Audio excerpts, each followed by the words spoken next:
Good morning, metalheads of the internet, and welcome to a new episode of the Metal Meltdown.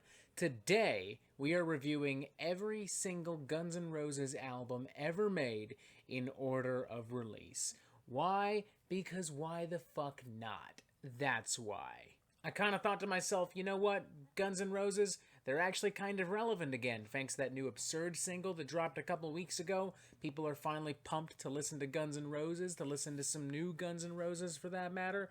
People are also kind of pumped because right now they're one of the only major rock bands still on tour, as the rest of the live music industry has been basically crippled by the Delta variant of COVID-19. And on top of all that, quite frankly, Guns N' Roses happens to be one of my all-time favorite bands, responsible for some of my all-time favorite jams. So, yeah, fuck it. Let's do it. Let's review every Guns N' Roses album. Here we fucking go.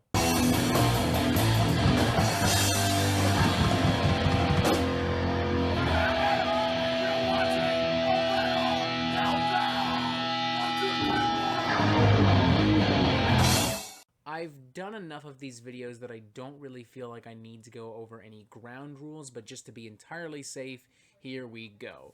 The focus of today's video is to talk about Guns N' Roses and their 6 studio albums. I'm not interested in EPs, demos, live albums, or compilations, nor am I interested in anything released from the likes of Slash's Snake Pit or Velvet Revolver, or any other solo or side projects adjacent to Guns N' Roses. With this in mind, let's officially get started with Appetite for Destruction, released July 21st, 1987, via Geffen Records. This album is quite possibly the most perfect time capsule of everything that was so dark, dangerous, weird, sleazy, mysterious, and fascinating about not just heavy metal, about not just hard rock, but perhaps all of popular music in the late 1980s. It is a loud, raunchy, unapologetic Molotov cocktail of influences from across the rock and roll spectrum, with monumental guitar riffs, blazing solos, insane, banshee-like wailing screams delivered via some of the most anthemic and iconic choruses in all of rock and roll. It's honest as hell, it's super fucking raw, it's truly a lightning in a bottle moment, not just for Guns N' Roses, but perhaps for all of rock and roll. I mean, in theory, nothing about this album should work. It should have fallen apart so fucking quickly. I mean, this was literally constructed by a bunch of delinquents who spent a majority of the album's budget on clothing, fast food, cigarettes, drugs, and alcohol. And yet, it does work. Somehow everything falls into place so naturally, one would have to assume it's destiny. Somehow, Guns N' Roses not only captures lightning in a bottle, but they do so with surprising grace. Almost as if it's easy, as if they have some kind of God-given ability to do so. Hence, Appetite for Destruction. And hence, in my opinion, the greatest album of all fucking time. There is not a single riff, a single guitar solo, a single chorus, a single melody, a single lyric, a single subtle punky bass line, a single gentle tap of the bass drum that does not absolutely rock my fucking world to this day. Be it through the album's iconic, animalistic, genuinely kind of sexy and thunderous opening number, Welcome to the Jungle, to its upbeat, punky bruiser, It's So Easy, to the paranoid hard rock jam fest of Out to Get Me, to the raging Riff City paradise that is the aptly titled Paradise City, to the somewhat cynical, funky, drug-inspired slaughs of Mr. Brownstone, to its perhaps overplayed but remarkably catchy Sweet Child of Mine, to its incredibly underrated and absolutely monumental closing number, Rocket Queen. A track so fucking badass that Axl Rose literally banged his girlfriend to it.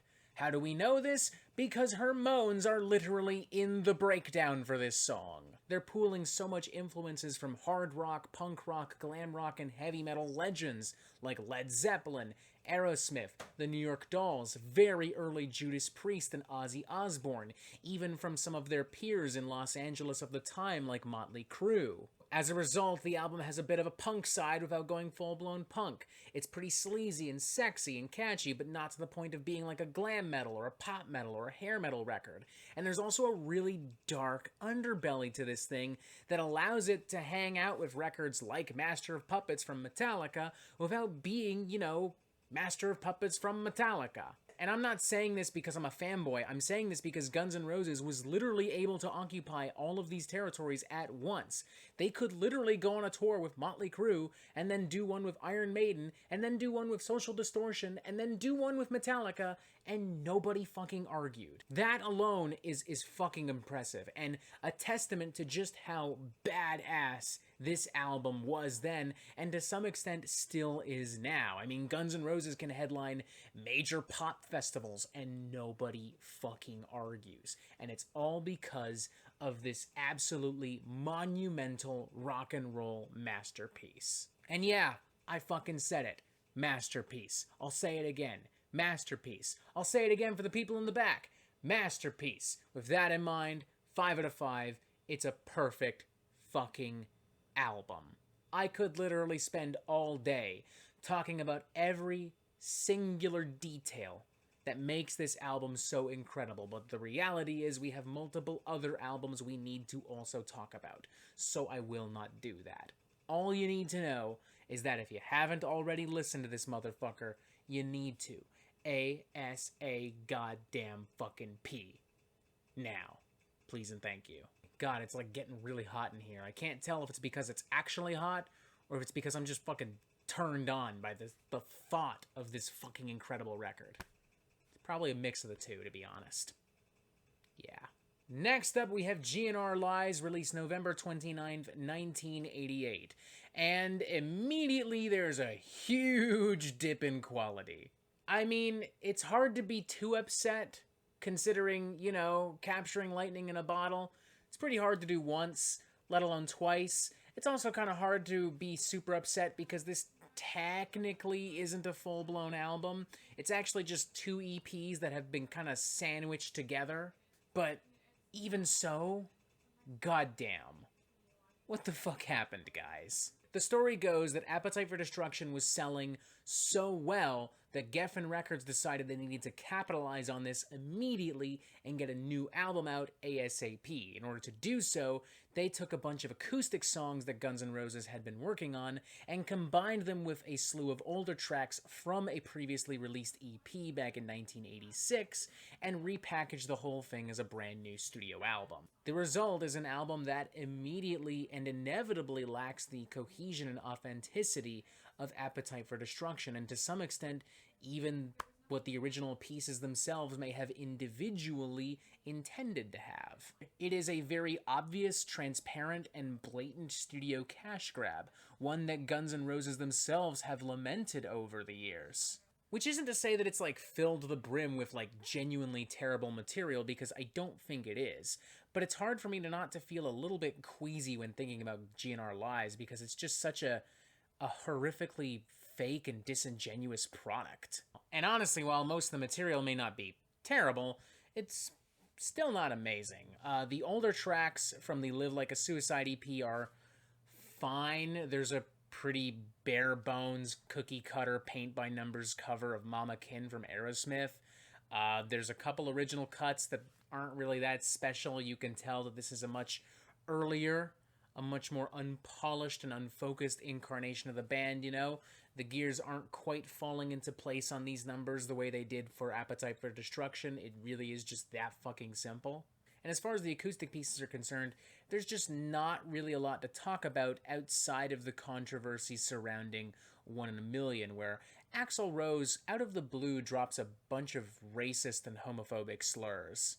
It honestly kind of amazes me to this day that Axl Rose legit got away with that song. Like Geffen put this album out as a cash grab, let's make that clear, and didn't bother to think for a moment that that cash grab might be somehow jeopardized by this incredibly volatile and explicit track. The rest of the acoustic material ranges from an alternate rendition of You're Crazy, which is totally fine but ultimately forgettable. A kind of tongue-in-cheek, jokey kind of number called Used to Love Her, which in retrospect does seem a little misogynistic. I don't know, it definitely operates in kind of a gray area, that much is certain. And of course, the genuinely very sweet acoustic ballad, Patience, which has actually aged really well. It really is like the one consistently honest, entertaining, and well-composed piece of music on this thing. It's the moment where Guns N' Roses, even despite the change in sound, still feels like Guns N' Roses. It's just a shame that the rest of this album never does. Not for me, at least. Ultimately, I think I'd give this thing a 2 out of 5. I can briefly headbang and jam with some of the tracks we've mentioned, but ultimately the only track I thoroughly enjoy from start to finish is Patience. The rest of this EP, it's either competent but forgettable, or just downright stupid and makes me feel kind of queasy. It's a piss poor album. Might make a decent stocking stuffer for like a diehard Guns N' Roses fan, but that's kind of about it. I'll even make the argument right now that it's probably their worst album in their entire discography. So, yeah, not a strong follow-up to Appetite, to put it bluntly. Next up, we have the Use Your Illusion double album, both parts being released separately, but nonetheless on September 17th, 1991.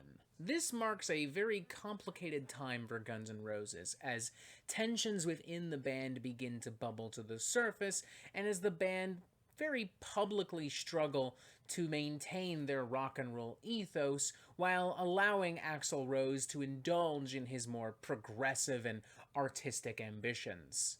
While inarguably a step up from GNR Lies and overall a stronger example of what a double album should be, the albums do ultimately still feel somewhat bloated, somewhat overproduced, even pretentious at times, and unintentionally jarring as they bounce back and forth between more straightforward kind of hard rock and the more lavish and experimental numbers like Estranged and November Rain and Civil War and so many more. But despite all that, credit where it's due, when the tunes hit, my god, do they fucking hit. You've got Dust and Bones, for instance, which is this really soulful kind of blues rock number inspired by, like, American Western films. You've also got Don't Cry, which is this really organic and powerful kind of ballad with some ripping guitar work and some really great vocals. You've got something like Get in the Ring, which is this intentionally kind of obnoxious, kind of punky metal brawler.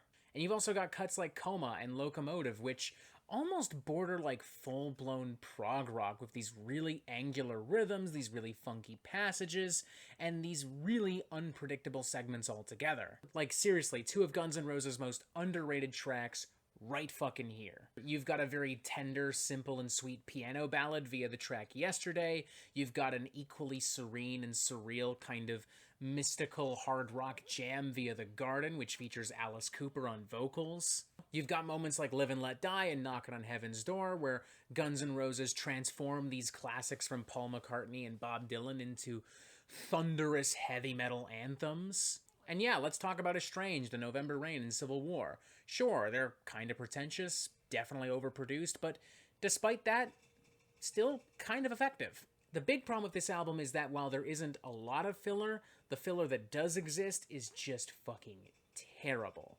See, while Guns N' Roses was looking to elevate their sound, they were also kind of looking to clear their back catalog entirely. So as a result, they drag out some really repetitive, monotonous, and just generally uninteresting kind of hard rock jams that would have otherwise been forgotten completely. And this is where you get tracks like Don't Damn Me and Bad Apples and the genuinely super cringeworthy Back Off Bitch. The ending of Use Your Illusion 2 is pretty shit as well. Axl's ambitions unfortunately get the better of him here with a very sour alternate take of the aforementioned Don't Cry that just leaves a bitter taste in my mouth, and of course the utterly obnoxious and irritating kind of industrial rap of My World, which in retrospect kind of warns us of what's to come on Chinese democracy. I don't know, it's weird rating both of these albums because at their absolute best, they do come close to a 4 out of 5, maybe even a 4.5 out of 5, but You know, there's also a lot of dumb lyrics and a lot of old songs that don't need to be here, a lot of filler, a lot of shit that's just genuinely really pretentious. So I think I'll settle for a slightly unenthusiastic 3.5 out of 5. Like, all the songs I mentioned that are great, please go check them out, but avoid everything else like the plague. In fact, you know what? Just take every song that I praised, throw in Pretty Tied Up and You Could Be Mine for good measure, and boom, the complete Use Your Illusion experience. You're fucking welcome. Add that to your Spotify, your Apple Music, whatever the fuck right now. Next up, we have The Spaghetti Incident, released November 23rd, 1993, and this is kind of a weird album to talk about because it exists in a fascinating little maelstrom of drama and controversy and notoriety that I don't think could ever be replicated, even if you did everything that Guns N' Roses had done up to this exact point. Like, seriously, folks, I don't think anyone could script or calculate the level of drama and chaos coming from this band, even if they tried, even if they went out of their way to try. You could hire an Academy Award-winning filmmaker, director, whoever the fuck, doesn't matter. They will not be able to capture the insanity of Guns N' Roses in 1993. These guys were falling apart at the fucking seams. It is very similar to the state that Metallica was in the early 2000s. The only difference is it's not as widely documented. Everyone hated everyone. Nobody was getting along. These guys were losing tons of money thanks to Axl Rose's ridiculous endeavors, thanks to his notorious onstage attitude. Slash and Duff were fucked out of their goddamn minds. And of course, because of all of this, they could not get a brand new album out. But Geffen Records said, yo, you need to get a new record out. You fucking need to. If you don't get paid. That's how it works, god damn it. So Guns N' Roses just kind of goes, fuck, what do we do? I don't know, you want to make a cover album? Okay, let's do it. What do you want to call it? The Spaghetti Incident? Okay, sure. And boom, an album was born. Not just an album, an ultimately somewhat half-assed, if somewhat competent album. Like, I don't know what the hell is going on with this thing. It is objectively kind of cool to see Guns N' Roses re-tap into their love of classic punk and glam and hardcore and American hard rock, to put their own energetic and raucous twist on well-known cuts from Nazareth, Iggy Pop and the Stooges, the Misfits, the New York Dolls. Their surprisingly very tender and raw rendition of You Can't Put Your Arms Around a Memory, originally by Johnny Thunders, but here sung primarily by Duff McKagan, not Axl Rose, is a big highlight on the album. And I do like some of the more energetic takes on Hair of the Dog and Human Being and Raw Power. But man, even with this, there are some weird moments. Like, I'm not vibing with New Rose. I'm not vibing with Down on the Farm. I'm really not vibing with that opening cut, Since I Don't Have You. I don't know whose idea it was to open a Guns N' Roses album with a fucking, like, old school doo-wop song, but that person needs to be fucking fired immediately. You've also got tracks like Ain't It Fun and Attitude, which are obnoxiously kind of edgy, and you've even got the band kind of covering a Charles Manson song, which is just really weird. I should not have to explain why it might not be a good idea to cover a Charles Manson song. I don't know, it's just a really weird album created under very weird circumstances. I think I'd give it a 2.5 out of 5. I think that there are still some really good fucking songs, but there's also still a lot of weak songs, and in general, this just never rises to the levels of badassery that Appetite for Destruction did, or even Use Your Illusion, if we're being honest. In retrospect, it should not be shocking at all that this would end up being the band's final album with Duff McKagan and Slash, because this band could just not continue in this format. It really is just that fucking simple. As heartbreaking as it is for me to say, it's clear as fucking day that Guns N' Roses would not have survived in any form had Slash and Duff not left the band when they did. Which, of course, finally brings us exactly 15 years into the future, with Chinese Democracy released November 23rd, 2008. One of the most polarizing and divisive albums, quite possibly ever released. It also happens to be one of the most expensive ever made, as Axl Rose essentially just remade the album over and over again until he was 100% satisfied, which meant he was constantly hiring people to work behind the scenes. He was constantly hiring guitarists and bass players and keyboardists and drummers. The lineup was constantly changing. At one point, Buckethead was a member of Guns N' Roses, and he does actually have some contributions that make it onto this album. You know how in the Dewey Cox movie, the Dewey Cox character literally spends his entire life trying to make one perfect song? Well, Chinese Democracy is basically that, but in real life. Except, holy shit, it is not perfect, to say the least. Now, I will say that there is a lot to admire about this album. There's a level of genuine love and care and intelligence to this that you don't really get from a lot of other rock music in the late 2000s, that, to be honest, to some extent, you don't even really get from Guns N' Roses aside from the debut album. Axl Rose, as a writer, as a vocalist, really doesn't ever sound more passionate anywhere else than he does here. Like, it becomes very clear very quickly, regardless of whether or not you like this album, that all 15 years in between Spaghetti Incident and Chinese Democracy were spent on creating Chinese Democracy. Anyone arguing otherwise has not listened to the fucking album. End of story. And as a result of all of this, there is some genuinely great material.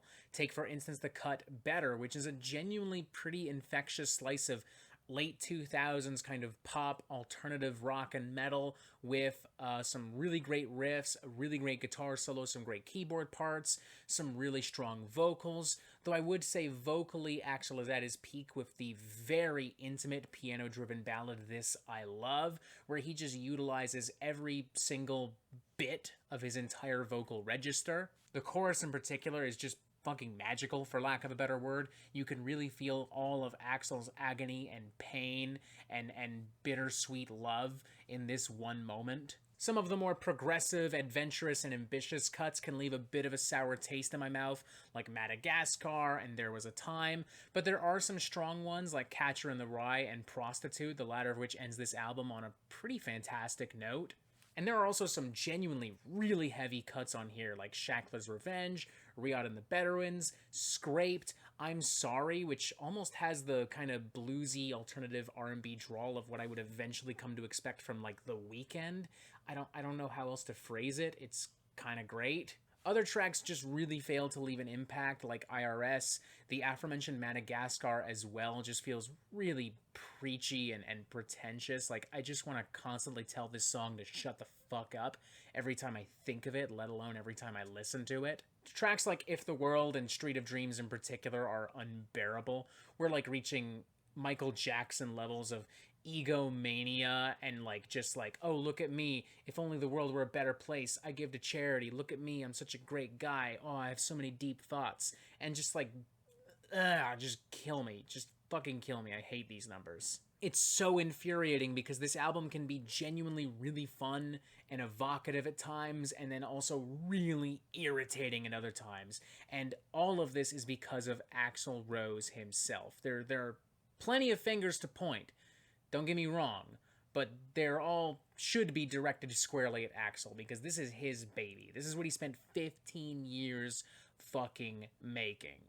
And there's just so much stuff that either needs to be trimmed down or cut entirely, and it's holding back everything else. Like, maybe there's some alternate timeline where If the World and Madagascar are decent cuts, but it ain't this one. It ain't in this timeline where Chinese Democracy apparently aims to be some clusterfuck of both the best and worst elements from Elton John, Nine Inch Nails, and Pink fucking Floyd. And there's also just the plain and simple fact that despite being called a Guns N' Roses album, this doesn't look or sound anything like Guns N' Roses, and that itself is kind of a problem. Like, there's very little about this album, aside from maybe the title track and maybe Better, that I could actually picture being on a more atypical Guns N' Roses release. After all these years, I'm still not fully sure on how I feel about this album, if we're being entirely honest, but here's what I do know. This is the definition of a mixed bag. Like, for every moment that is incredible, there's another moment that makes me want to just kill the nearest person. Just beat them to death. And I think for that reason alone, we kind of have to go right in the middle with a straight 2.5 out of 5. Not leaning into any particular direction, just like 2.5 out of 5. It's okay. There's just as much good as there is bad. There's just as much great as there is terrible. There's just as much reason to love it as there is to hate it. And honestly, that's the closest that I think any of us will ever get to some kind of consensus on this fucking album, because my god, it is all over the goddamn place. I don't know, this is definitely one of those instances where you're gonna have to listen and decide for yourself. Do not take my word for it, because, yeah, it's... for better or worse, it's Chinese democracy. I really don't know what the fuck else to say. And that is it! Oh my god! That took longer than I thought it would. I mean, the video is going to be like 20-30 minutes long, but I've been sitting here for a while. I'm sweaty. My leg has fallen asleep. I think we're done here. Let's go home. I'm already home. Let's wrap things up. Let me know, what's your favorite Guns N' Roses album? What's your least favorite Guns N' Roses album? What's going on in your life? How do you feel about a new album? If there is a new album, do you want to hear it? Wow, my foot is really asleep. It's like numb. Like someone injected it with that shit that they give you before they stitch you up. Wow, yeah, we're definitely done here. Press this button here for updates on the Metal Meltdown fucking immediately, in case you somehow aren't getting them already. And as always, ladies and gentlemen, you have yourself a fantastic fucking day.